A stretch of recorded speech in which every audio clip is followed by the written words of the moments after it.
afternoon. Ooh, that was extremely bad. You guys know where the coffee is?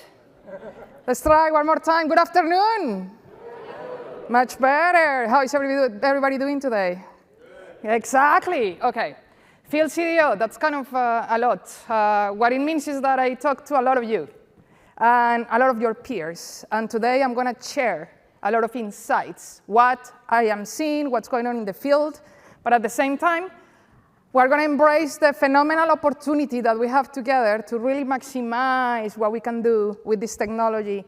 Phenomenal chapter in humanity, if you ask me.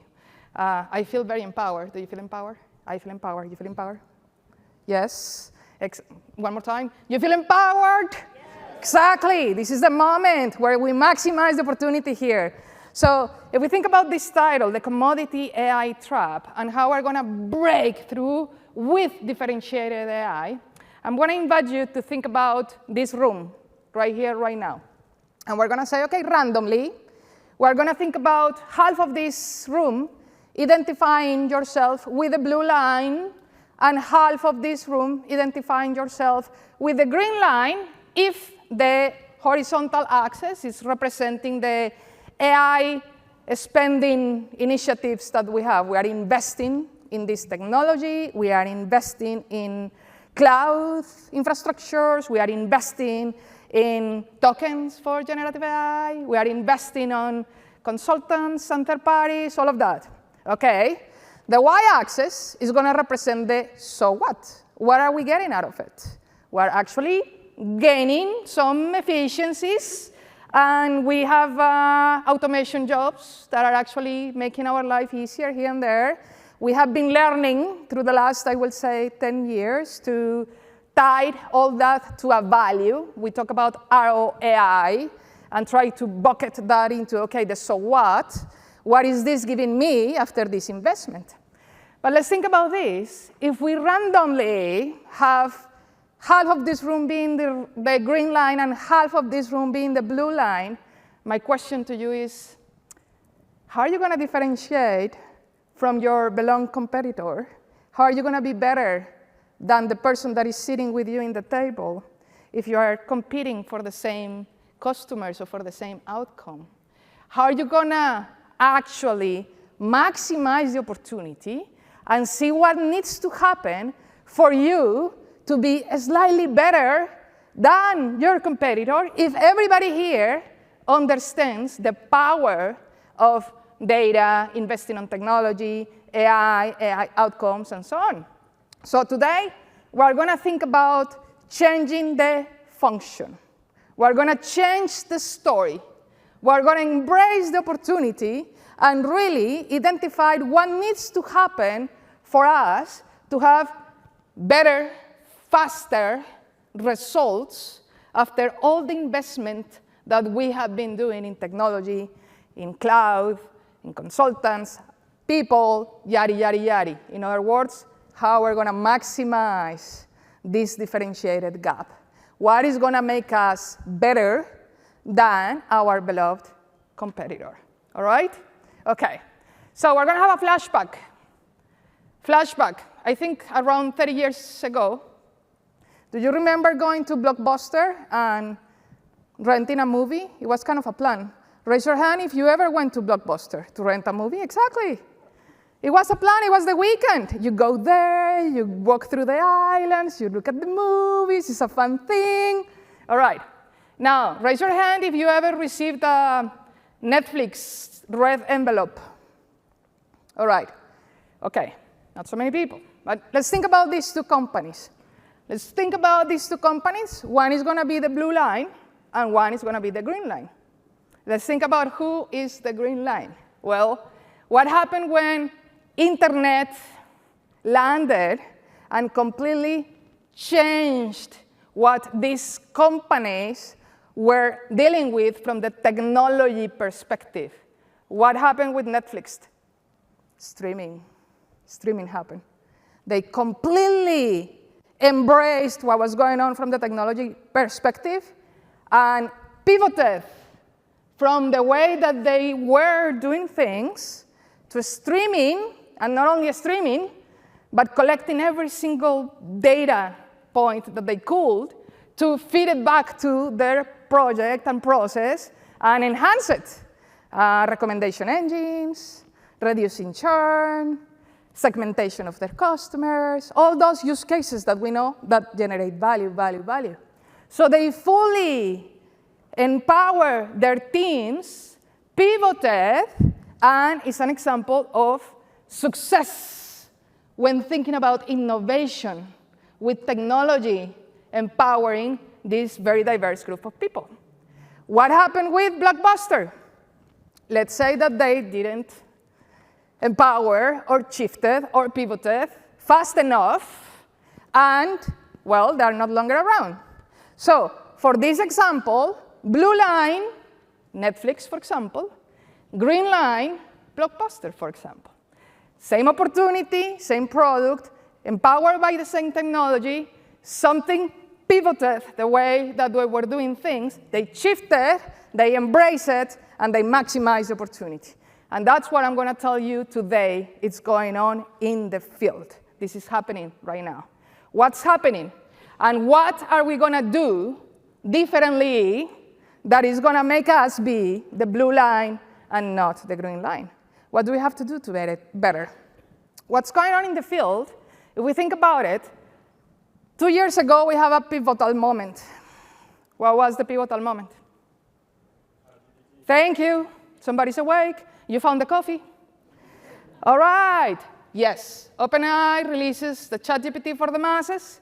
Everybody's asking questions to the data in this instant way.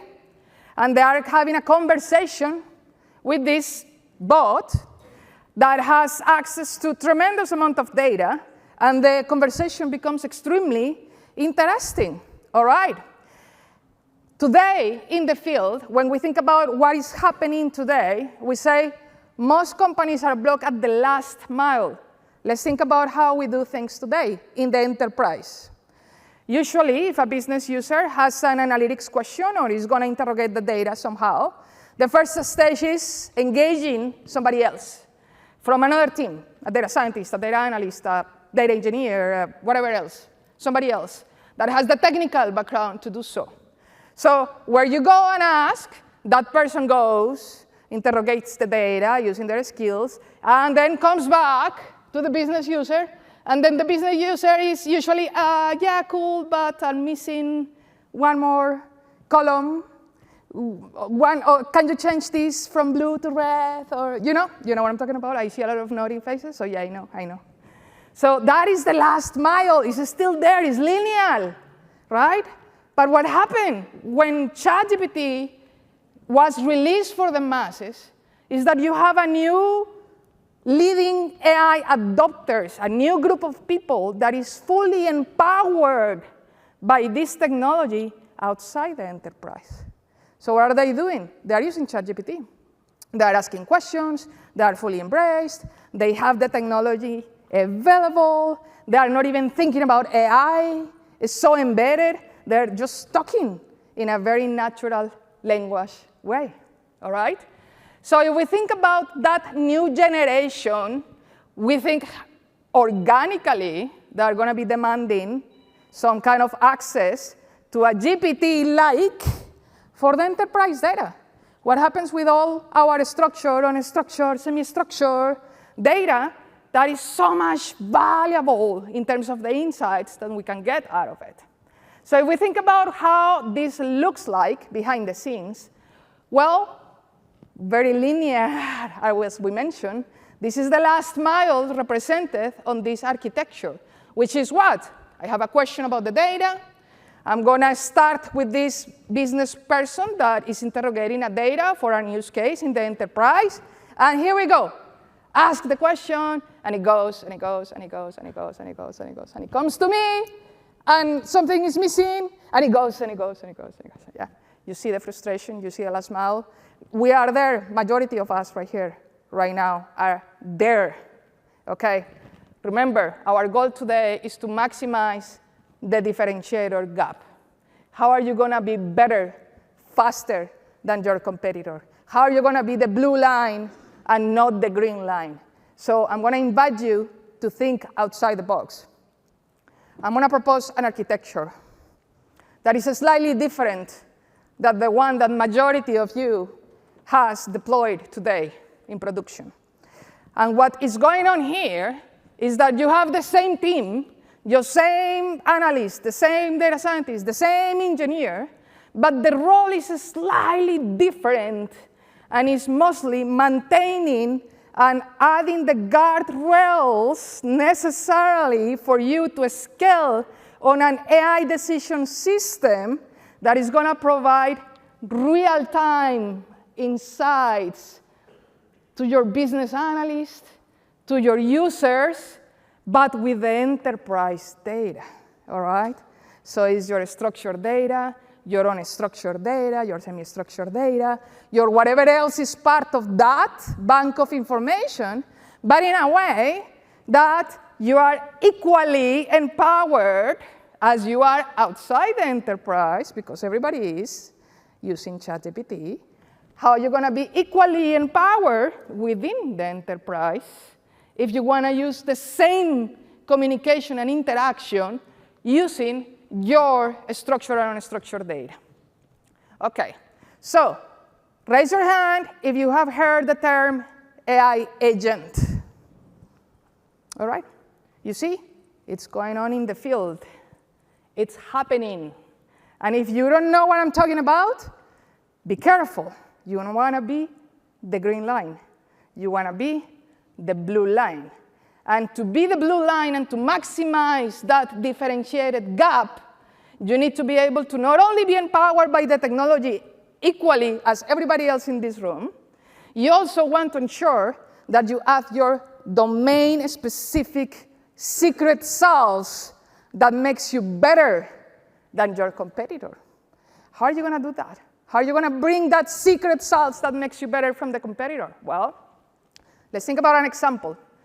We're going to generate an AI agent that is going to help us with our sales process, and we're going to help the sales team to be better at predicting sales. Sales team, OK? As part of that use case, you will have different people. How do you do that today? You have 7 people, 8 people. Everybody has a different responsibility. You are going to be in charge of the health of the pipeline. You are going to be in charge of bringing the data from these 3 other silos. You are going to be in charge of validating this information with the account rep, and so on and so on. But when we collect the results and the outcomes from all of these 8 people, we have a very functional use case that is doing exactly what we want to do. So let's think about that same example, and now let's think about it from the AI agent perspective. If we're going to divide that team into different personas, we're going to have one person that is going to be in charge of pipeline health. And we're going to digitalize that responsibility. So how something like that will look like? Well, what if you can interrogate that pipeline data the same way that you do with a GPT? How do? You actually ask it, hey, I would like to understand how our probability, blah, blah, blah, blah, blah, blah. I'm telling the bot what is it that I want. And the bot is saying, yeah, sure, I got this. I can help you. Don't you love when ChatGPT answers like very polite? Like, yeah, thank you for that. And I got you. I help you. Well, you have here an example of a communication with an agent that is actually domain-specific, that has been trained with your own pipeline, with your own CRM system, and it knows about your internal sales. And it's helping that one person from the team to have what this person needed in a faster, better, more efficient, empowered way. All right? Very cool. So what's behind the scenes, something like that, now that everybody is using LLMs? First of all, there are many LLMs available, and not everything is a silver bullet. And you're going to have LLMs that are better for some things than others. So if you think about an architecture for something like this, you will have a sequence of events that are orchestrated for you to actually go through stage 1, stage 2, stage 3, stage 4, and then I finally, sure I can help. I have your answer. But what happened in between? What's in between? I am orchestrating a lot of pieces, and some of those pieces can be traditional ML, can be LLMs, and here we go. How are you going to maximize the differentiated gap? How are you going to be the blue line and not the green line? Where are you going to add your secret sauce? How are you going to be better than your competitor, maximizing this pivotal moment that we are going through as humans, where we are all empowered by the same technology? All right? So here is where every single of these gray boxes is going to become opportunity. Opportunity for you to bring your domain-specific fine-tuned LLMs or your open-source LLMs that are helping your software team to be faster, or your self-hosted LLM where you can have your most sensitive information, or your secret sauce, secret sauce, secret sauce. It's making sense? You have the opportunity to actually empower your workforce, maintaining this AI system that is using the technology that we are all using in this room, but in a way that is going to give you that advantage. It's going to give you that maximization opportunity right there. It's going to give you the opportunity to bring your secret sauce and knock it out of the park. Now, if we look around this room right here, right now, I see a very diverse group of people. And if we think about a company in general, this is an example for a pharma company, but realistically, I can bet everybody here feels kind of part of one of these white boxes. These white boxes, generally speaking, are different business units that have different use cases that at the end are going to have what? Multiple of these personas that are responsible for that little piece. So when we digitalize that concept, what do we see? Zoom in. Zoom in. The same sales performance example that we were just talking about is going to have this agent that is in charge of, and this other agent that is in charge of, and this other agent that is in charge of. So now we have 6 blue boxes, where each of those blue boxes is actually performing and providing the outcome that I trained it for, where I added my secret sauce, when I added my domain expertise, what makes me better than my beloved competitor, and I am maximizing the use of that technology to ensure that within these 6 blue boxes, I have a 1 white box that is very reliable, that is accelerating time to value. All right? So we are maximizing the opportunity here. Now, how do you get there? What options do you have? We have the option on the left, which is you could hire a fleet of software engineers and start building these agents from scratch. Good luck. You can also buy the agent from the shelf, but it's going to be a black box. And if it is a black box, are you missing the opportunity of adding your secret sauce? Yes, because it's going to be the same black box for you and for your beloved competitor. All right? So let's focus on the middle option. What's the middle option? Is that you can actually tweak these pieces that we are orchestrating. Everything is available today. Every single piece is out there. You just need to orchestrate it in a slightly different way, pivot the way that you are doing it today, and empower your workforce to actually maximize that opportunity and kill it from the innovation perspective of it. Now, it doesn't matter which use case I picked. Every single use case is going to need the same ABC: governance, security, scalability, being able to produce that agent that I'm training with my domain-specific LLMs, yada, yada, yada. At the end, the data that I'm using is slightly different. So instead of the human resources policies, give me the oil and gas rigs PDFs. Different domain, right? But the pieces are the same, and they are there. So at the end, you need to think about this problem in a holistic way, connect all the dots holistically, thinking about what are the pieces that you need to orchestrate, and maximize the opportunity to be the blue line and not the green line, and maximize that differentiator gap. And with that, we're going to conclude our session today.